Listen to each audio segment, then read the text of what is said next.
I don't know what to say right now.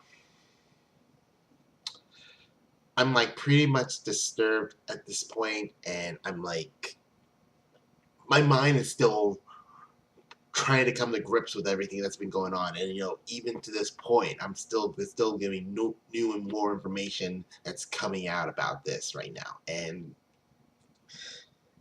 I mean, this is just ridiculous. I'm just mm. You know what? Take a minute. I'm gonna take a minute. Put my glasses on.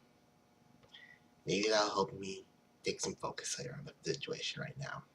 Now, what reason I'm acting up like this right now is, as you know, as many people probably have already heard at this point, there has been report that one of the members of the group that owns the Atlanta Hawks, Ruth Levinson, that he is about to be selling his part of the team. Now, part of the reason why he's selling it is because of some remarks he made in an email that was sent out back in 2012, which it brings up so many questions into like why do all this right, or have this all come out right now. Because one of the things you have to understand is that according to what we've heard at this point, Levinson reported himself about this email. Now, granted, there has been an internal investigation that had been going on for a while, and like I said, this is stemming from something that happened more recently, in which there had been some racial remarks made during an off-season move back in June, and that's one of the questions that I bring up. How is something that happened recently, and that I'm going to get to more of that later, but how did something that happened a few months ago is now bringing back into light this email that was sent out back in 2012, which I've read most of the email myself, and it is, yeah, I have to admit it is questionable, and especially considering that I'm black, and I've grown up. I've at least spent time growing up in Georgia, and I've even been in Atlanta. I've spent time around there. So now, granted, I may not be all completely knowledgeable about that area, but I have the good sense. I got the good grips. Let me just say this first of all. I think even just to even have something like this even going on, especially having these comments.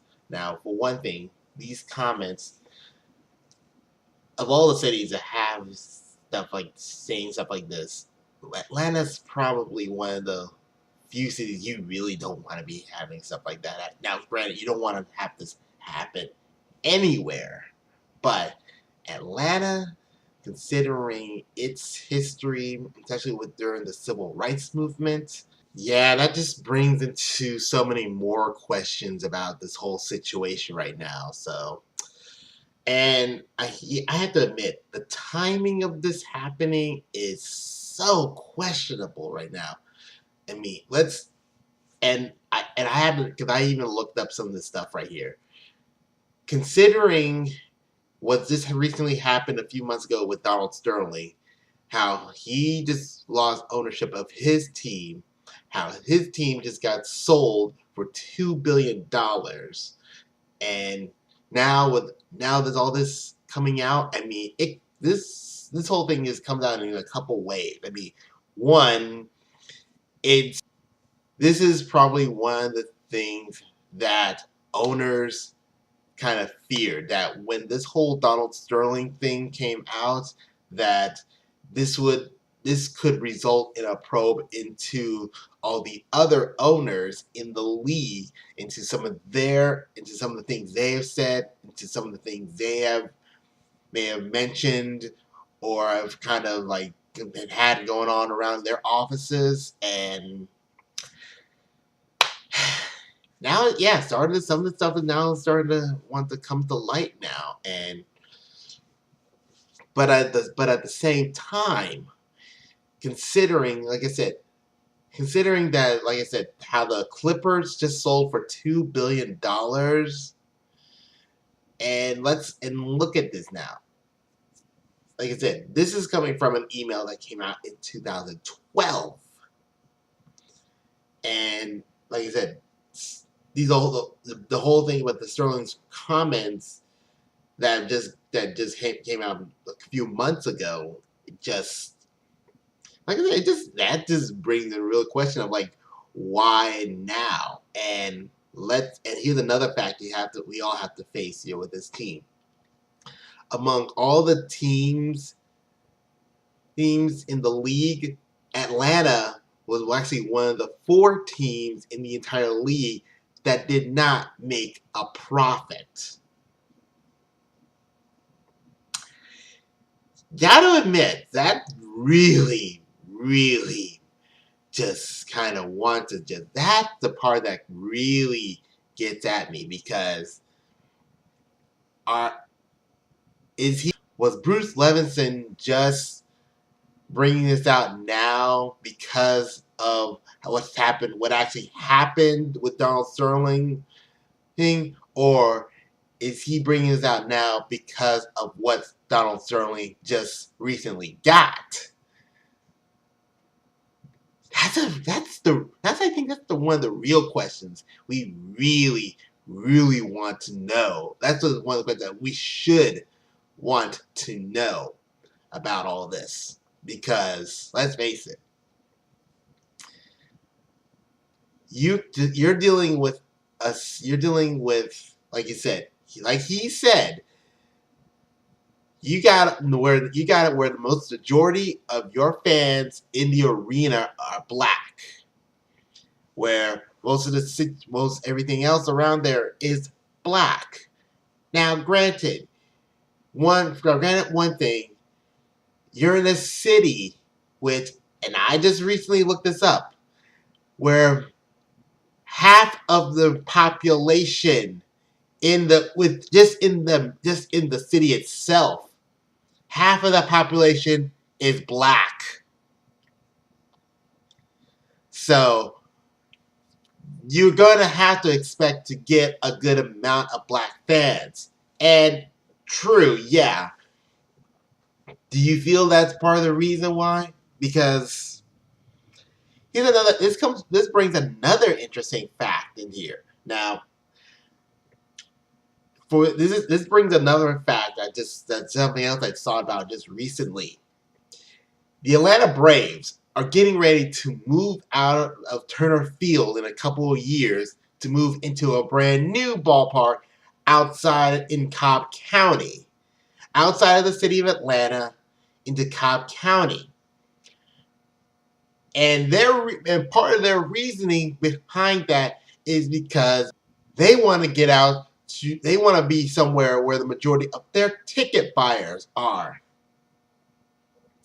And let's face it, majority of their ticket buyers for Braves baseball are white. And guess where they want to move their ballpark into? Out into the suburbs where it's mostly white. And also consider, where does Turner Field currently sit around? Turner Field sits around a mostly black neighborhood. Granted, it is also a place where it is also hard to get to by regular transit, but it's still surrounded by mostly black neighborhood. So, in a sense, as much as you want to make this a racial issue, at the same time, Bruce Levinson's probably also looking at, as well as most business people will be looking at it from a business standpoint, where you're trying to attract a fairly even amount of racial diverse crowd. You want to appeal to not just one race. Granted, I'm still questioning the whole thing with the Atlanta Braves, but unfortunately, like I said, it is mostly a white crowd that goes to these games anyway. So, but I'll leave the Atlanta Braves things alone for now and just kind of refocus back onto the Atlanta Hawks at this point, because, like I said, this it just brings into question so many things, from not only the view of the business aspect of how these sports businesses are working, but also at the same point, it really comes to question of what are we as a black race doing to contribute? Because let's face it, in a sense, our race is not entirely known for being the most cost. How do I say this? We're not exactly going to be all completely crazy about buying things from from those stores, from the merchandise right around there, eating around the arena. Let's face it, we're not really going to do that. As I'm talking about my race. Yeah, and at the same time, and also at the same time, what are we as black people doing as far as how active we are trying to become in the whole sports business world? Because let's realize this. Right now, we only have one black owner in the NBA, Michael Jordan, who, by the way, who was also preceded by another black owner, Robert Johnson, with Charlotte. So, and let's face it, right now, the entire league is owned by mostly white people. And of course, when we're talking about a league that most of its players and good amount of its coaching staff are black. Now, great that we've come up with in coaching, but what about in the business aspect? Now, granted, that's going to also lead to other more questions and other things to deal with outside of it. But let's face it, it just brings in the question of our whole race, and how active are we? How active are we as our own race into getting involved into this stuff? And yes, it is difficult. It is difficult. I'm going through in some ways, realizing how difficult it is for my own self. And but we as our race need to really figure out how do we involve ourselves even further into getting involved into these aspects to, in a sense, to help minimize these racial issues that are coming about around our culture. So I had to at least put my 2 cents out there about that. But like I said, now I gotta go now because I've been getting off. Now I want to really just get back with the whole thing with the Hawks now. With all that said, I think this just brings so much suspicion, so much just wonder about what is how this whole thing with what happened with the Clippers and now how it's going to resonate throughout the league.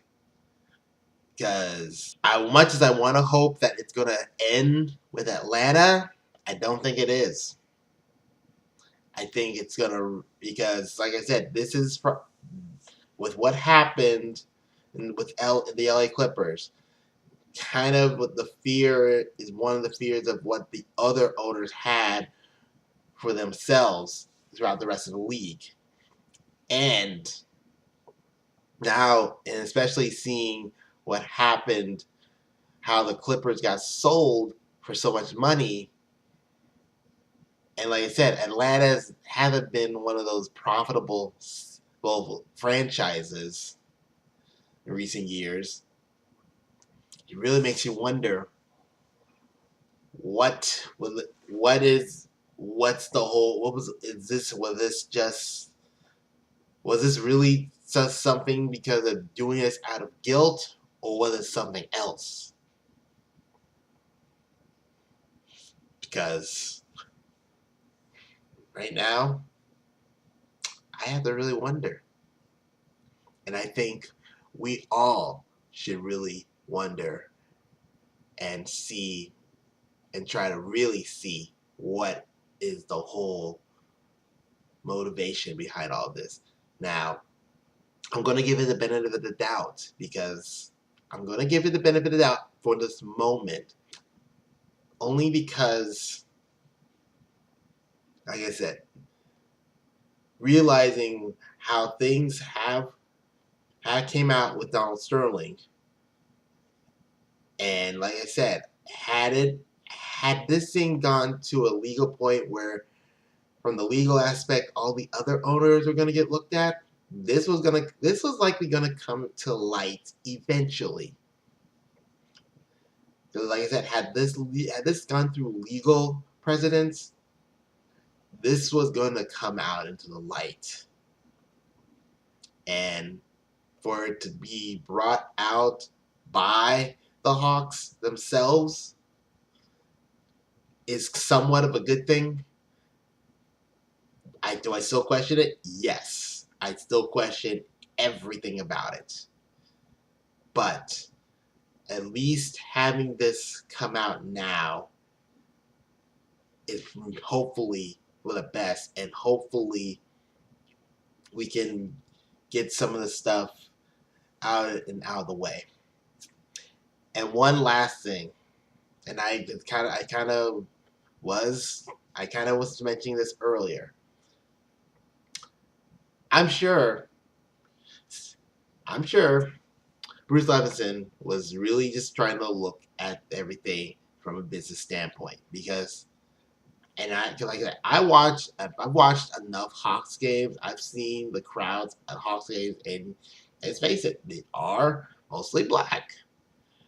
And I felt that's a good, in a sense, I felt that's a good thing, because I felt, okay, that was an awesome feeling, seeing so many black fans actually want, because let's face it, when I look at most of these arenas and some of all the other areas, I mean, okay, like say for example Miami, yeah, they got at least a good amount of Latino fan support with that, and I think that's kind of appropriate for their area. And like some of other major cities like New York, Chicago, LA, I mean, you see a good amount of white fans at those crowds, from what I've noticed at least. And like I said, when it comes to, especially when it comes to Atlanta, like I said, like I was just saying earlier, it's the city itself, the majority, by a slight, is black. Is the majority race in that city is black. And I feel, in a sense, it's a great thing to know that black fans are going out, and you want to see them out there. Now, of course, it brings out a fear that with black fans going out out to these games, seeing these athletes, I mean, it does kind of come to it kind of does you do have to question because if our race hasn't always shown some of the best, hasn't been known for showing some of the best in us. And like I said, that kind of was part of the reason why I'm sure this is my opinion, Brandon. This is my opinion of why Bruce Hudson had to question about why aren't we getting it? Why is it basically saying why aren't we getting enough white bands to come out as well? Because let's face it, Atlanta's attendance, even with like I said, even with the crowds being mostly black, is still low. And like I said, considering and if what is being said is correct, they're being one of the few teams in the league that aren't making a profit. And most of the people that have been going to your games have been black. Yeah, it really does, from a business standpoint, it really does make you question. It really does. So I'm sure I'm gonna have more to say about this as more things come along. And by the way, I still even touch about this whole email thing because like I said, because also Danny Ferry, the GM of the Hawks, and someone who I felt was going to be a good thing to add on. He's also got his part in this as well because one, he was one of the recipients of that email, and two, he's also had some racial comments that he had brought up. He allowed to let out back in June during the time to look for free agents. So,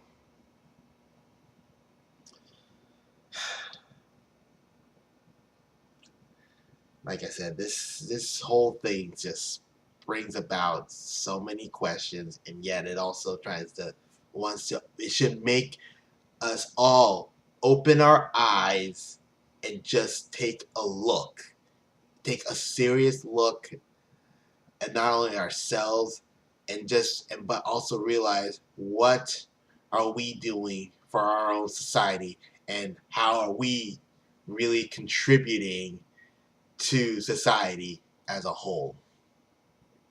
And I think that's part of the real deep message when I've been watching and following all of this. So I hope I've at least brought some insight. I hope my opinion at least gets someone to look at and realize some things, and